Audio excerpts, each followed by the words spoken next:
அன்பானவர்களே, இந்த நாள் உங்கள் ஒவ்வொருவரையும் நான் வாழ்த்துகிறேன். ක්‍රිස්තුස් වහන්සේ තුළ ප්‍රේමවන්තනි මේ දවස්වල සුබ පතල පිළිගන්නවා. இந்த நாள்லயும் ஒரு காரியத்தை நாங்கள் பார்க்க போகிறோம். මේ දවසෙත් අපි එක් දෙයක් බලන්න යනවා. 1 யோவான் 1 யோහාන් 1வது அதிகாரம் 9ஆம் வசனத்தை பார்த்தோம்னா, පළවෙනි පරිච්ඡේදයේ 9 වෙනි වචනේ බැලුවා නම් நம்முடைய பாவங்களை நாம் அறிக்கையிட்டால் பாவங்களை நமக்கு மன்னித்து எல்லா அநியாயத்தையும் நீக்கி நம்மை சுத்திகரிப்பதற்கு அவர் உண்மையும் நீதியும் உள்ளவராய் இருக்கிறார். අපේ පාපවල් කියා දෙමු නම් අපේ පව් අපට කමක් කරන්නටත් සියලු ධර්මිෂ්ඨකමින් අප පවිත්‍ර කරන්නටත් උන්වහන්සේව විශ්වාසව ධර්මිෂ්ඨව සිටිනසේක. பாருங்க, இந்த இடத்துல சொல்லப்படுது எங்கள் பாவங்களை நாங்கள் அறிக்கையிடணும் මේ அப்படின்னு. ස්ථානයේ කෙනා අපගේ පව් ඇවිල්ලා අපි ප්‍රකාශ කළ நாங்கள் යුතුයි. அறிக்கையிடும் போது அவர் மன்னிக்கிறதுக்கு உண்மையும் நீதியும் உள்ள தேவனாய் இருக்கிறார். අපි ප්‍රකාශ කරන විට ඒ දේ උන්වහන්සේ කමා කරනවා. இன்னைக்கு நாங்கள் அறிக்கையிட்டு நாங்கள் கன்ஃபஸ் பண்ணி ஒரு ஜெபிக்கிற ஜெபம் ஒன்று எங்க வாழ்க்கையில இருக்க வேண்டும். අපි ප්‍රකාශ කළා කරන්න ඕන යාඥාව අපේ ජීවිතයට අවශ්‍යයි. இன்னைக்கு நாங்கள் அறிந்து அறியாமல் நிறைய காரியங்களை நம்ம வாழ்க்கையில நாங்க செய்யறோம். අපි දැන නොදැන ඇවිල්ලා ගොඩක් කාර්යයන් අපගේ ජීවිතේ අපි කරනවා. நம்ம வாழ்க்கையில நாங்க சில நேரம் வாய்கள்ல நிறைய நேரம் எங்களை அறியாம போய் பேசிடலாம். අපි නොදැනුවත්කමෙන් අපි ඇවිල්ලා බොරු කියනවා. சில நேரம் அது கர்த்தருக்கு விருப்பம் இல்லாத காரியத்தை பார்த்துடலாம். සමහරක් වෙලාවට උන්වහන්සේට අප්‍රසන්න කාර්යයන් අපි ඇස්තුලින් எங்க බලනවා. சிந்தனைகள் எங்கள் எண்ணங்கள் கூட கர்த்தருக்கு பிரியம் இல்லாததை கூட யோசிச்சிடலாம். අපගේ සිතුවිලි ඇවිල්ලා උන්වහන්සේට කැමති නැති කාර්යයන් ඇවිල්ලා අපි සිතමින් ஏதோ ஒரு සිටිනවා. சிச்சுவேஷன் எங்களை மீறி நாங்க சில நேரம் கர்த்தருடைய இருதயத்தை காயப்படுத்தும்படி நாங்க நடந்து கொள்ளலாம். මොකක් හරි වාර්තාවනයක් තුළ අපි දන්නේ නැතුවම උන්වහන්සේව අපි ඇවිල්ලා වේදනාවට පත් කරන්න அப்ப පුළුවන්. அந்த மாதிரி நேரங்கள்ல எங்களுக்கு தெரியாது சில நேரம். එවැනි කාර්යයන් ඇවිල්ලා අපිට දන්නේ නැහැ. நாங்க எவ்ரிடே கர்த்தர் சமூகத்துல உட்கார்ந்து நாங்க என்ன செய்யணும், எங்களோட காரியங்களை கர்த்தர்கிட்ட ஒப்பு கொடுத்து நாங்கள் ஜெபிக்க வேண்டும். අපි හැමදාම අපගේ කාර්යයන් අපි ප්‍රකාශ කළා අපි ආඥා කළ இன்னைக்கு යුතුයි. நீங்கள் தூங்க போகும் ඔයාලා නිදා ගන්න ප්‍රථමයෙන් நீங்கள் கர்த்தர்கிட்ட உங்களை ஒப்பு கொடுத்து ஆராய்ந்து பார்க்க வேண்டும். ඔයාලා කැප කළ ඔයාලා විමසන්න. இன்னைக்கு நைட்டு படுக்கிறவங்க காலையில சில நேரம் எழும்புறதே இல்ல, இறந்து போயிருவாங்க.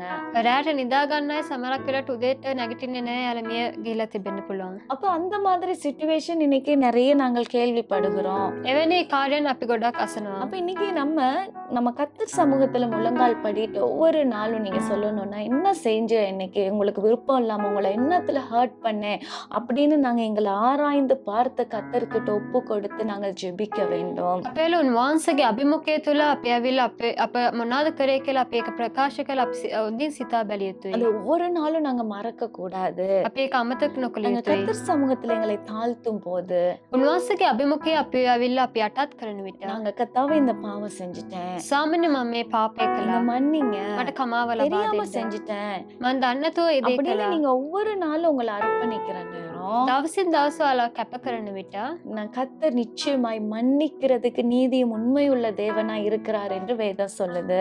සැබවින්ම උන්වහන්සේ දේ කමා කරන්න ධර්මිෂ්ඨව ලෙස සිටිනවා කියලා කියනවා. இப்ப இன்னைக்கு ஒரு காரியத்தை கர்த்தர் எங்களுக்கு உணர்த்தி நாங்கள் அறிக்கையிட்டு ஜெபிச்சிட்டோம் அப்படின்னா, මේ දවසේ උන්වහන්සේ අපිට ඒ දේ කියලා අපි ප්‍රකාශ කළ යාඥා කරා නම් நாளைக்கு திருப்பி அதே காரியத்தை செஞ்சுட்டு திருப்பி அறிக்கையிட்டு ஜெபிச்சுக்கிட்டு இருக்கிறது அது தவறான காரியம். එක දවසේදී ආයේ පරණ දේ කළා ආයේ ප්‍රකාශ කළා යාඥා කරන දේ ඇවිල්ලා වැරදි. பாவத்தை அறிக்கையிட்டு விட்டு விடுறதுதான் கர்த்தரிடத்துல இரக்கத்தை பெற்றுக்கொள்ள முடியும். පාපේ ප්‍රකාශ කළ එක අත්හරින එකනා තමයි උන්වහන්සේ තුළ අනුකම්පාව ලබා ගන්නේ. அப்ப அந்த நேரத்துல நாங்க ஒவ்வொரு நாளும் அதே பாவத்தை ஒவ்வொரு நாளும் குடிச்சிட்டு கர்த்தர் சமூகத்துல ஐயோ குடிச்சிட்டேன் அப்படின்னு மன்னிப்பு கேட்கறதுல ஒரு அர்த்தம் இல்ல.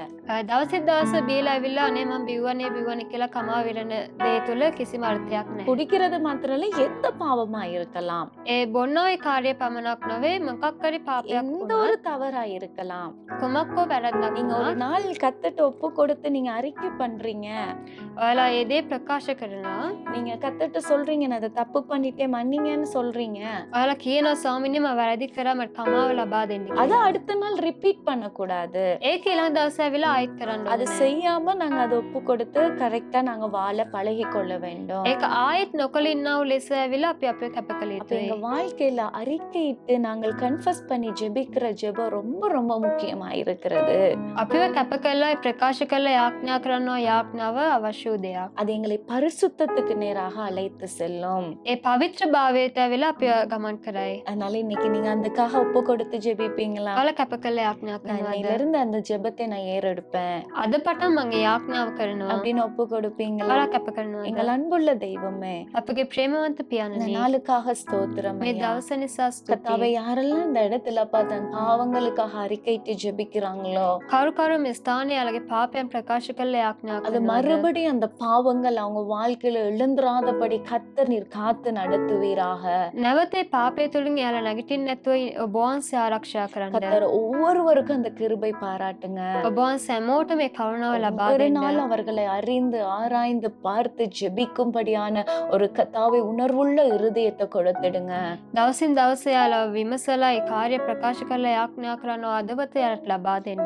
இயேசு கிறிஸ்துவின் நாமத்தில் பிதாவே. යේසුස් ක්‍රිස්තුස් වහන්සේගේ නාමයෙන් පියාණනි. Amen. ආමේන්. God bless you. God bless you.